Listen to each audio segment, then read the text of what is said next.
অৰুণোদয় আঁচনি আগৰ দৰে লাভ কৰিব। আগষ্ট মাহৰ পৰা অৰুণোদয় আপোনালোকে মাহেকীয়া নিয়মিতভাৱে পাই থাকিব আৰু আপোনালোকে অলপো চিন্তা কৰিব নালাগে।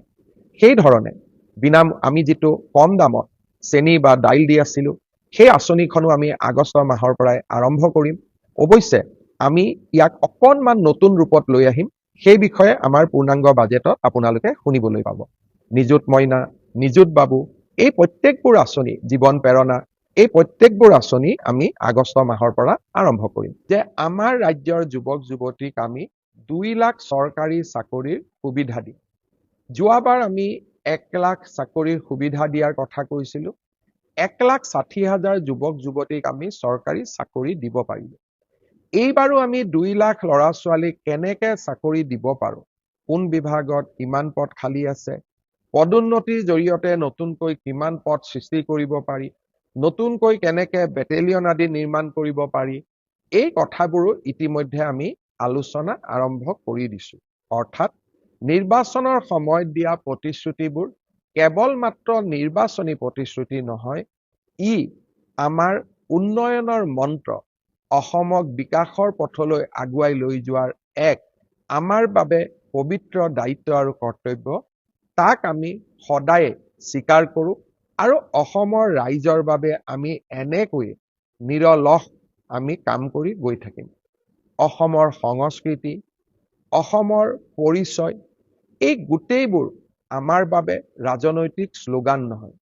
অসমৰ আইডেণ্টিটি, অসমৰ স্বাভিমান, অসমৰ সংস্কৃতি, অসমৰ ভূমিৰ ৰক্ষণাবেক্ষণ, আমাৰ এই গোটেই সিদ্ধান্ত বা গোটেই আদৰ্শসমূহ ৰাজনীতি বা ইলেকশ্যনৰ সময়ত কোৱা আদৰ্শ নহয়, ই আমাৰ এক কৰ্মযোগ্য। অনাগত দিনসমূহত অসমবাসী আৰু অসমীয়াৰ বাবে আমি নিৰন্তৰ কাম কৰি যাম, তাত আমি কেতিয়াও পিছ হুহুকি নাহো। বাইহাটা চাৰিআলিৰ পৰা তেজপুৰৰ মিছন চাৰিআলিলৈকে এই সমগ্ৰ পথছোৱা 4 লেনযুক্ত হিচাপে নিৰ্মাণ কৰা। ই এটা বহুদিনীয়া দৰং আৰু শোণিতপুৰৰ ৰাইজৰ বহুদিনৰ দাবী আছিল। বাইহাটা চাৰিআলি আৰু মিছন চাৰিআলি ৰাস্তা 4 লেনযুক্ত হোৱাৰ লগে লগে ই পোনে পোনে আহি গুৱাহাটীৰ ৰিং ৰোডত খুন্দা খাব। অৰ্থাৎ ৰিং ৰোডৰ পৰাই গুৱাহাটীক টাচ নকৰাকৈ আমি জাগিৰোডলৈ যাব পাৰিম, সোণাপুৰলৈ যাব পাৰিম আৰু ৰঙিয়া আদিলৈকেও আমি ডিৰেক্টলি 4 লেনযুক্ত ৰাস্তাৰে আমি যোৱাৰ সুযোগ পাম। ইয়াৰ উপৰিও আৰু এটা নতুন আঁচনি আমি আনিব খুজিছো, সেইটো হ'ল গুৱাহাটী বিমানবন্দৰৰ পৰা গড়ল, ধাৰাপুৰ, গুৱাহাটী বিশ্ববিদ্যালয়, এই 10-12 কিলোমিটাৰ পথ আমি এটা এলিভেটেড কৰিডৰ, অৰ্থাৎ 10 কিলোমিটাৰৰ এখন উৰণীয়া সেতু আমি নিৰ্মাণ কৰিব খুজিছো, যাতে গুৱাহাটী বিমানবন্দৰলৈ জালুকবাৰীৰ পৰা মাত্ৰ 7 বা 8 মিনিটতে আমি গৈ পাব পাৰো। এই আঁচনিখনো অহা কিছু মাহৰ ভিতৰতে অনুমোদন হ'ব বুলি ভাৰত চৰকাৰে আমাক অৱগত কৰিছে। তৃতীয়তে আমি এটা ডাঙৰ আঁচনি হাতত লৈছিলো, সেয়া হ'ল শিলিগুৰিৰ পৰা শিলচৰ এটা নতুন এক্সপ্ৰেছ হাইৱে। ইয়াৰে প্ৰথম পৰ্যায় শিলচৰৰ পৰা বৰাপানীলৈ প্ৰায় 25,000 কোটি টকাৰ এখন বিশাল আঁচনি। ই ইতিমধ্যে প্ৰধানমন্ত্ৰী নৰেন্দ্ৰ মোদী ডাঙৰীয়াই শিলচৰত আধাৰশিলা কৰিছিল। এতিয়া ছেকেণ্ড ফেজত এই আঁচনিখন বৰাপানীৰ পৰা গুৱাহাটীলৈ অনুমোদন হ'ব।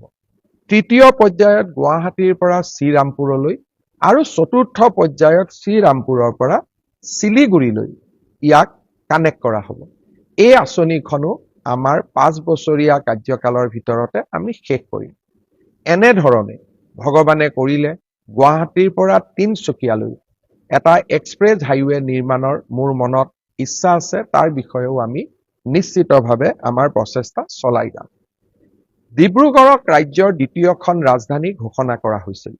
ডিব্ৰুগড়ৰ উন্নয়নৰ বাবে আমাৰ কেবিনেটে 500 কোটি টকা ব্যয় কৰাৰ বাবে সিদ্ধান্ত গ্ৰহণ কৰিছে।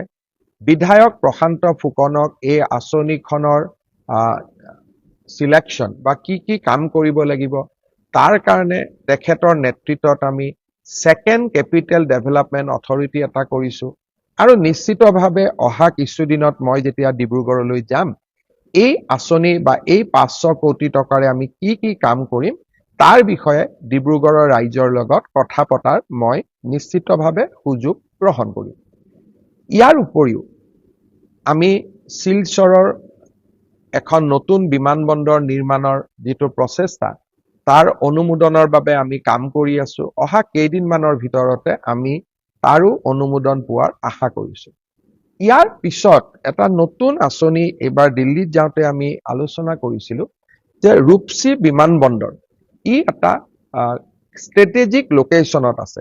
ৰূপসীৰ পৰা বাংলাদেশ ওচৰত, ৰূপসীৰ পৰা পশ্চিমবংগ ওচৰত, ৰূপসী আমাৰ BTADৰ কাষতে আৰু ৰূপসীলৈকে গুৱাহাটীৰ পৰাও যাব পাৰি।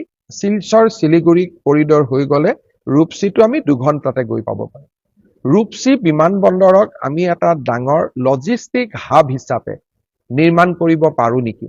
বিমানবন্দৰটো ডাঙৰ কৰি নিৰ্মাণ কৰি তাৰো আমি নতুন চিন্তা চৰ্চা আৰম্ভ কৰিছো। ইয়াৰ উপৰিও নিৰ্বাচনৰ সময়ত আমি এটা প্ৰতিশ্ৰুতি দিছিলো যে ৰাজ্যৰ প্ৰতিখন জিলাতে এখন বিশ্ববিদ্যালয় হ'ব, প্ৰতিখন জিলাতে এখন মেডিকেল কলেজ হ'ব আৰু প্ৰতিখন জিলাতে এখন ইঞ্জিনিয়াৰিং কলেজ হ'ব।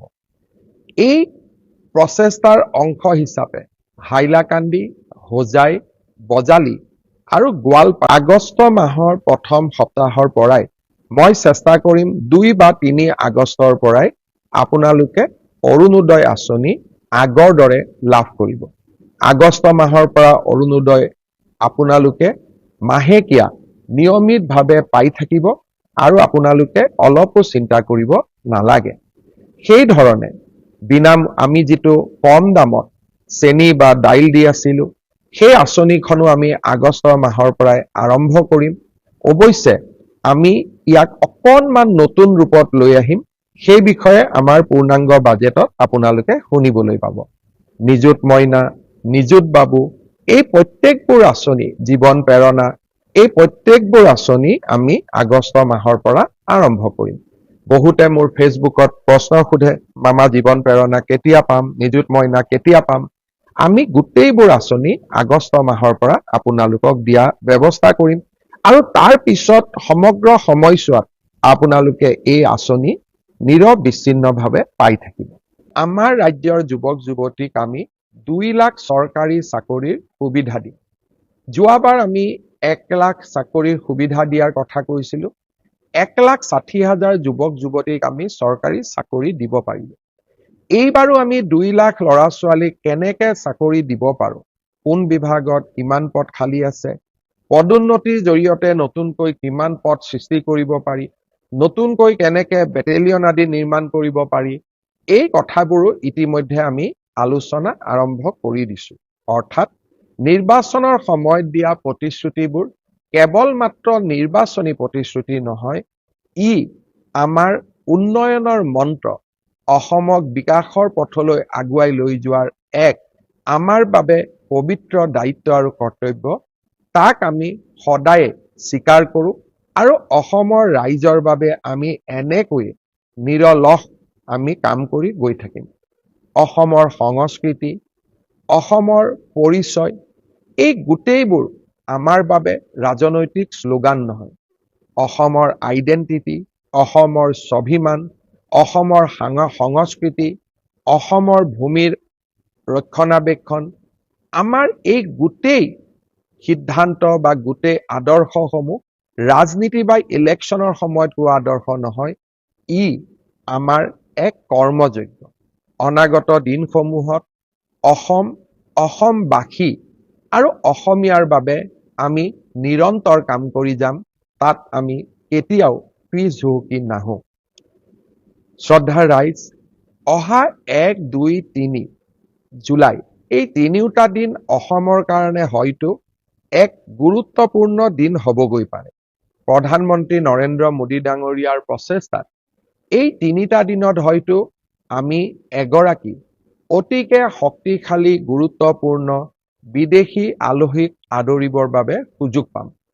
চৰকাৰীভাৱে ই ঘোষণা হোৱা নাই, তথাপিতো আমি আশা কৰিছো যে প্ৰধানমন্ত্ৰী মোদী ডাঙৰীয়াই 1, 2, 3 তাৰিখে অসম গুৱাহাটী ভ্ৰমণ কৰিব আৰু তেখেতৰ লগত আৰু এগৰাকী শক্তিশালী আলহী বা প্ৰভাৱশালী আলহী বা এগৰাকী আন্তৰ্জাতিকভাৱে পৰিচিত আলহী আমাৰ অসম ভ্ৰমণ কৰিব, গুৱাহাটী ভ্ৰমণ কৰিব।